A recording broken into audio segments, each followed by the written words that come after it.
Ketegangan antara Rusia-Ukraina kian berdampak bagi negara lain. Terakhir, Amerika Serikat meminta warga negaranya untuk meninggalkan Ukraina secepat mungkin. We encourage all American citizens who remain in Ukraine to depart immediately. Langkah Amerika Serikat disusul oleh negara lain seperti Inggris dan Jerman. Indonesia sendiri sejauh ini masih berjaga-jaga.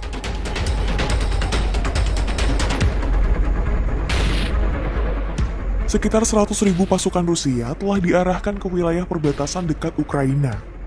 Presiden Rusia Vladimir Putin terus membantah bahwa negaranya akan menyerang Ukraina. Upaya diplomatik dilakukan agar skenario terburuk dapat dicegah. Amerika Serikat dan Perancis misalnya mengajak Putin untuk berdialog.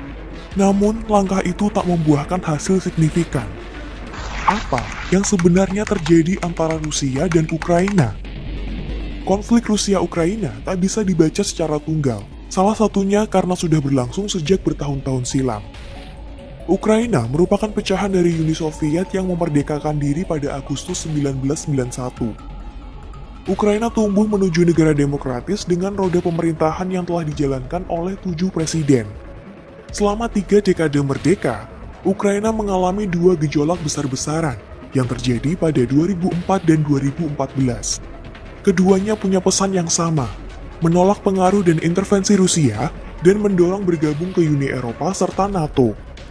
Gelombang demonstrasi pertama berhasil memaksa presiden saat itu Leonid Kuchma, politisi yang dekat dengan Kremlin, lengser dari jabatannya.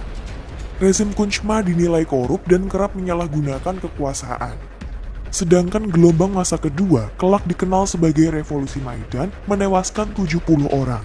Dan membuat presiden kala itu yang dekat pula dengan Rusia, Viktor Yanukovych, dimaksulkan.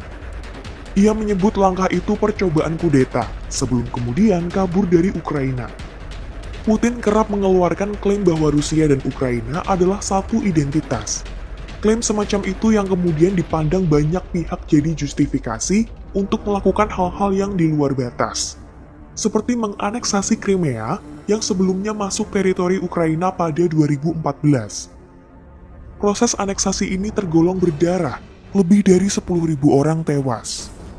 Upaya menguasai Ukraina kian gencar dilakukan Putin pasca aneksasi. Mulai dari menyebarkan disinformasi hingga serangan cyber yang bikin kerugian ekonomi cukup banyak.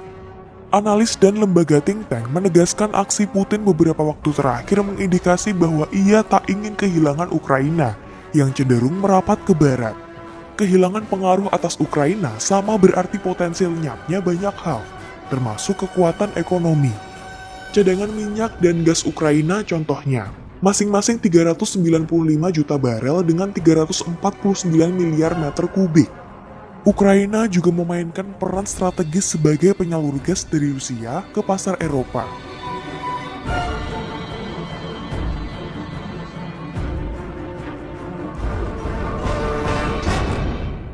Rusia telah mengajukan permintaan resmi ke Amerika Serikat dan NATO terkait posisi Ukraina. Pertama, Ukraina tak boleh masuk NATO. Kedua, pasukan NATO yang berada di kawasan Rusia mesti ditarik. Permintaan ini ditolak, sementara AS maupun NATO mewanti-wanti jika Kremlin nekat menyerang Ukraina, maka aksi balasan bakal ditempuh. Serangan penuh ke Ukraina bila benar-benar terjadi, diperkirakan mendatangkan dampak yang tak pernah dibayangkan sebelumnya. Kalkulasinya, 50.000 orang akan tewas, dan hampir 2 juta penduduk jadi pengungsi.